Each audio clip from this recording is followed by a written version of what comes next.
माता, हमारे प्रभु यहीं तो रहते हैं। यहाँ इस स्थान पर आने का कोई विशेष कारण माता? बहुत विशेष कारण है नंदी। जब मेरे महादेव ने बाल रूप अपनाया तो मेरे मन में अविश्वास और क्रोध का भाव उत्पन्न हुआ। शिव की अर्धांगिनी पार्वती शिव की तथाकथित माता अनुसुईया को चुनौती देती कि वो त्रिदेवों को यहाँ रोक कर दिखाए। मैं अतिशीघ्र अपने महादेव के साथ दोनों देवों को यहाँ से अवश्य ले जाऊंगी। परंतु जब उन्होंने मेरे काली स्वरूप को भी नहीं पहचाना तो मेरे अविश्वास और क्रोध का निराकरण हुआ। मेरे अहंकार के चलते मैं ये भूल गई थी कि महादेव जिस भाव को धारण करते हैं उसी में डूबे रहते हैं।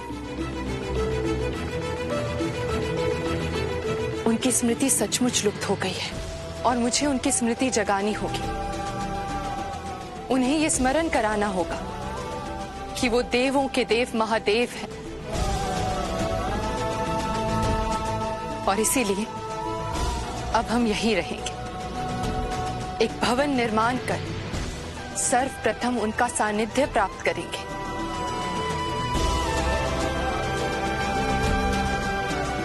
उनके बाल मन के अनुरूप मैंने स्वयं को बदला है नंदी, और मुझे पूर्ण विश्वास है कि मेरा ये समर्पण भाव उनकी चेतना को अवश्य जागृत करेगा। अवश्य माता। परंतु माता, प्रभु के बाल रूप को रिझाने के लिए हमें क्या करना होगा? नंदी, बालक केवल दो ही भाव पहचानते हैं। कौन से भाव माता? एक वात्सल्य और दूसरा मित्रता। मैं यहाँ बाल शिव की मित्र बनकर आई हूँ और मैं जानती हूँ मैं उन्हें अपनी मित्रता से अवश्य जीतूंगी।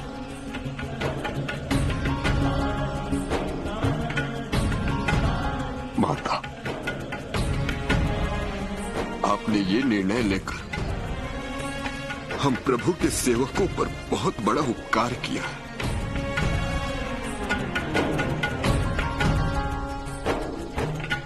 परंतु माता,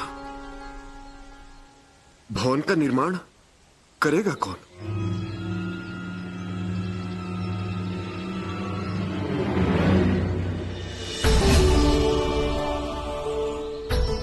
माता आदिशक्ति को प्रणाम।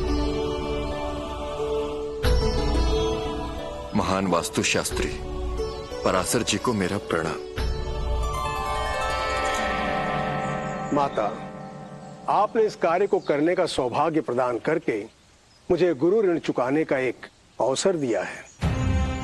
वास्तुशास्त्री के रूप में मैं आज जो कुछ भी हूं वो महादेव के द्वारा दी गई शिक्षा का परिणाम है।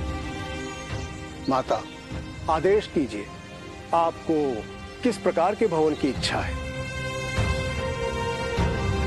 एक भवन की इच्छा ने मुझे मेरे महादेव से विलग कर दिया था। मुझे भवन की कोई आवश्यकता नहीं है ऋषि पराशर। इसे महादेव के भक्त के रूप में एक ऐसा आकार दे जो मेरे स्वामी के अनुकूल हो। अवश्य माता।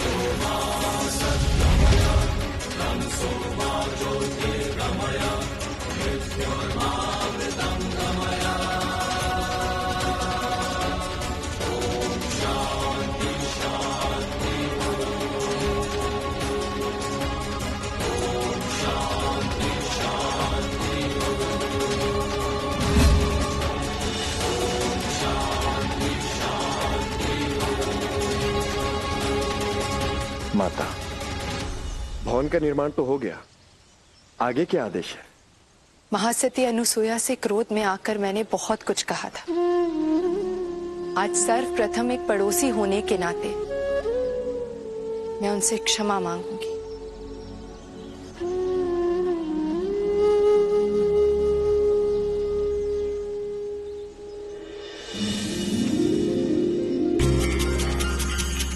माता, माता, क्या बात है? तुम लोग ऐसे भागते हुए क्यों आ रहे हो? सूचना देने। हमारे घर के बाहर एक भवन का निर्माण हुआ है, स्वयं देख लीजिए। चलो।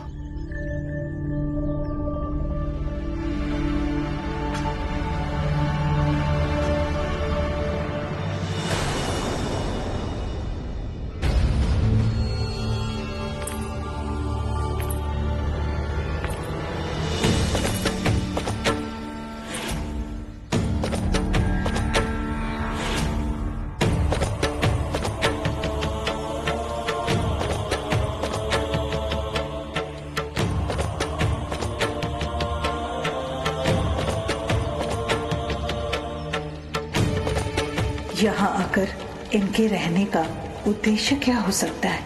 मुझे अपने शिव को दूर रखना होगा इनसे।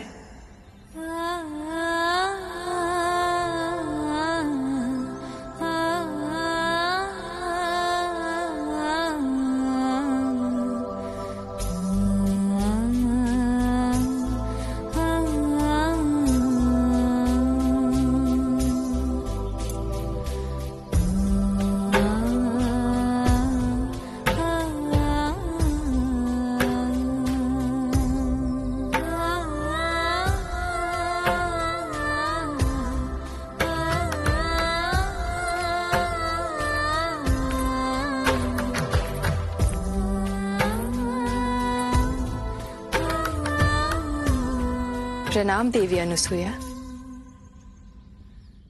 आज से मैं आपकी पड़ोसी हूँ। पता है, आप यहाँ रहने आई हैं। कल जो कुछ भी हुआ उसके लिए क्षमा कीजिएगा। भूल जाइए। आपके इस परिवर्तन का कारण क्या है?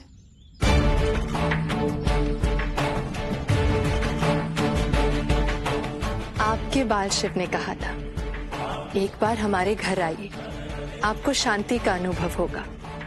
मैं अपने अशांत मन को समझाने के लिए आपके समीप रहने आ गई।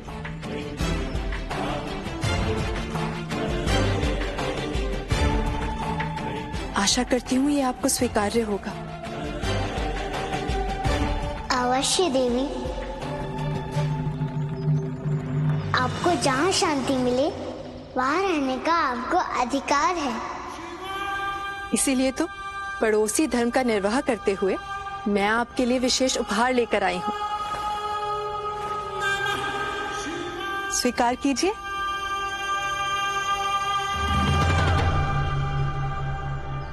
लड्डू। इसकी क्या आवश्यकता थी देवी पार्वती? आपको भले ना हो, परंतु इन बालकों को तो है।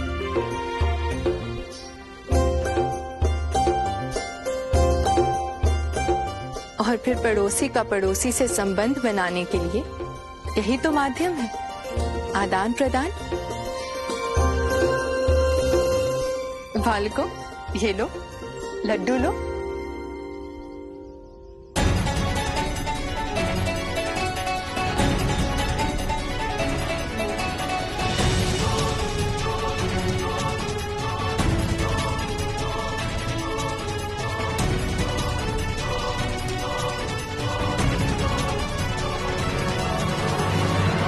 बालकों पर बहुत अच्छा प्रभाव है आपका,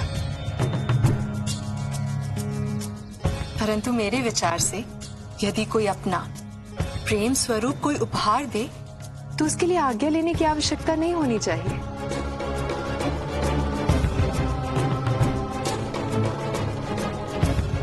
माँ, आपने तो सिखाया है कि आदान प्रदान से ज्ञान और निकटता बढ़ती है, और पड़ोसी ही निकट के संबंधी होते हैं, सुख दुख के पहले भागीदार होते हैं। पड़ोसियों के लिए बहुत अच्छा विचार है आपका। नहीं नहीं देवी, ये मेरे विचार नहीं है, ये तो मेरी माँ ने सिखाया है। मुझे मेरी माँ ने बताया है कि परिवार का दूसरा बड़ा कुटुंब पड़ोसी होता है।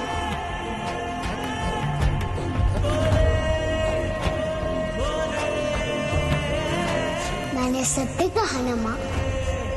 हाँ शिव, बिल्कुल सत्य कहा। इसीलिए हमें पड़ोसियों का सम्मान करना चाहिए। तो क्या उस सम्मान में बालकों को मेरे हाथों उपहार लेने की अनुमति देंगी आप?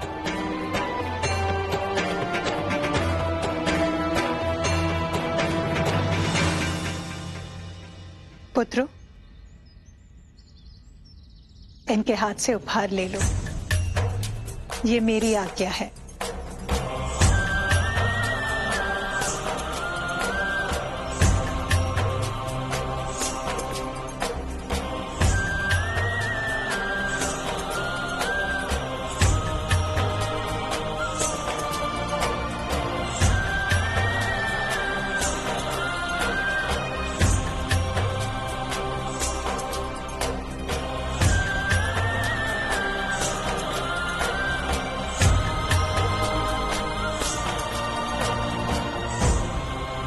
और ये उपहार विशेषकर आपके लिए। ये गेंद? माँ, आज हम इस गेंद से खेलेंगे। चलिए मेरे घर चलिए, हम सब साथ में खेलेंगे। परंतु आपके घर जाने के लिए तो मुझे अपनी माँ से आज्ञा लेनी होगी।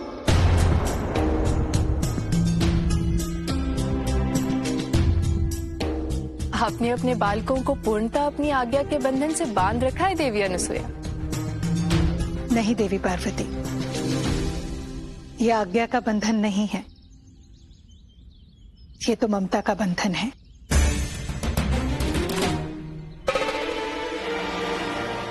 एक ऐसा बंधन कि कोई भी मेरे पुत्र को प्रलोभन देकर प्रभावित नहीं कर सकता।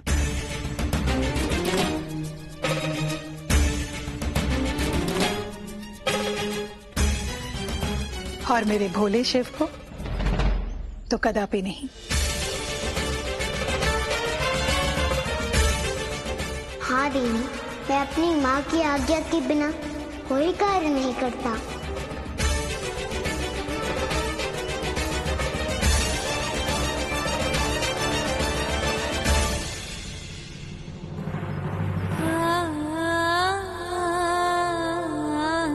अपनी इच्छा के अनुरूप आपके सारे कार्य होंगे महादेव।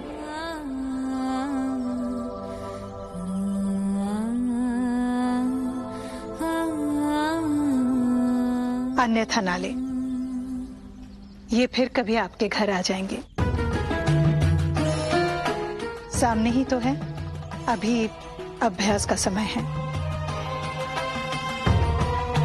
वैसे आप कितने दिनों के लिए रहने आई हैं? दिन निश्चित नहीं है, केवल उद्देश्य निश्चित है। उद्देश्य अपने महादेव को पुनः प्राप्त करने का, प्रेम और भक्ति से। कहीं आप शिव भक्ति मोह में मुझे भटका तो नहीं रहे? इस अंधक को रोकना अनिवार्य है। उत्तर दीजिए। एक उपाय है जिससे बिना देवासुर संग्राम किए तुम स्वर्ग और अमृत कोश दोनों पर आधिपत्य पा सकते हो। कूटनीति का उपयोग करो। और क्या कहती है आपकी कूटनीति? तुम्हें गुप्त रूप से छल छद्म के द्वारा अमृत कोश को अपने अधिकार में लेना चाहिए। देवताओं को शक्तिहीन बना देना चाहिए, तदुपरांत ही स्वर्ग पर आक्रमण करना चाहिए।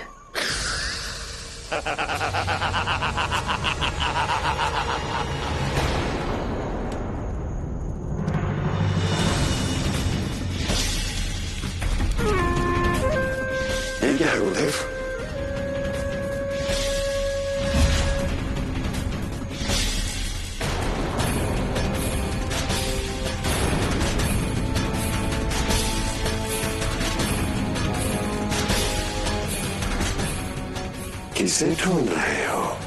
क्या है ये गुरुदेव? माया। माया का प्रयोग करो अंधक। इसकी छद्म शक्ति बहुत उपयोगी है। तुम्हारे लिए यह कार्य मायासुर करेगा।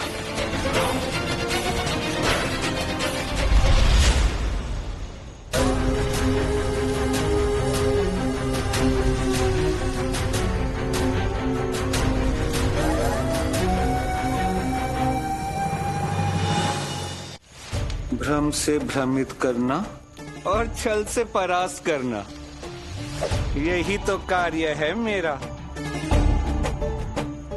किसी की भी काया धारण कर सकता हूं मैं, किसी की भी।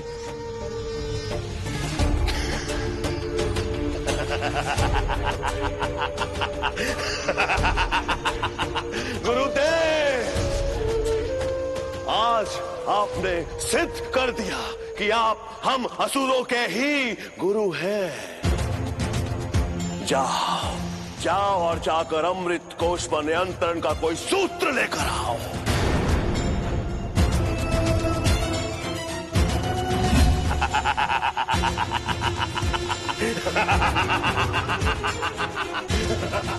मायासुर का यह प्रयास ही कारण बनेगा त्रिदेव के असली स्वरूप में आने का और इसके अंत का भी।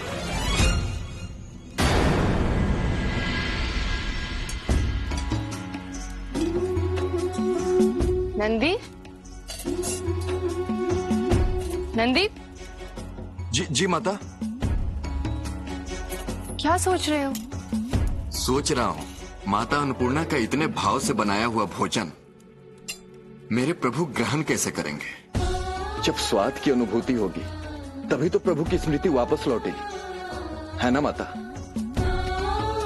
माता, मैंने उन्हें बाहर खेलते हुए देखा है, उन्हें बुलाकर लाऊं क्या? नहीं नंदी, उन्हें बुलाने की कोई आवश्यकता नहीं है। मेरे भोजन की सुगंध उन्हें यहाँ खींच लाएगी, ये मेरा दृढ़ विश्वास है। तो क्या भोजन की सुगंध से प्रभु की स्मृति वापस लौट सकती है माता?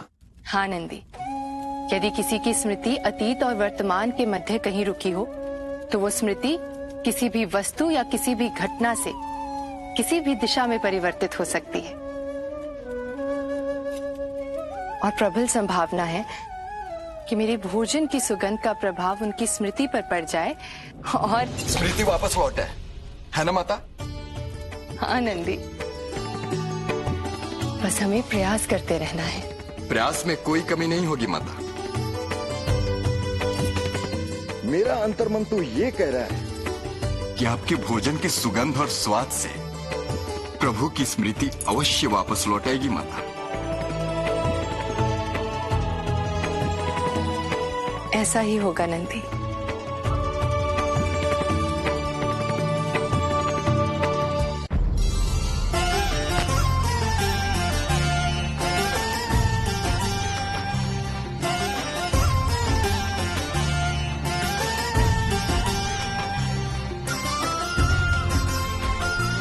आप मेरी माता द्वारा निर्मित विशेष केंद्र हैं।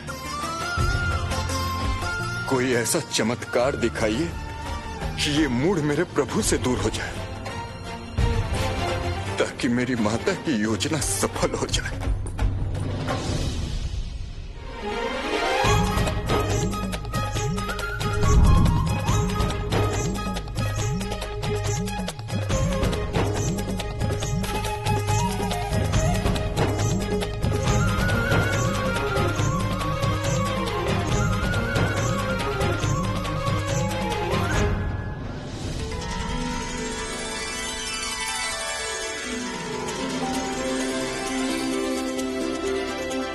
भोजन की इतनी अच्छी सुगंध कहाँ से आई है?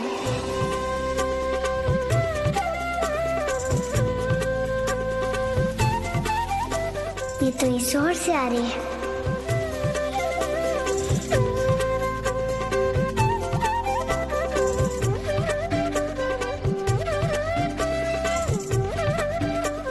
अभी जाकर माता को सूचना देता हूँ कि आपका विश्वास सत्य निकला माता।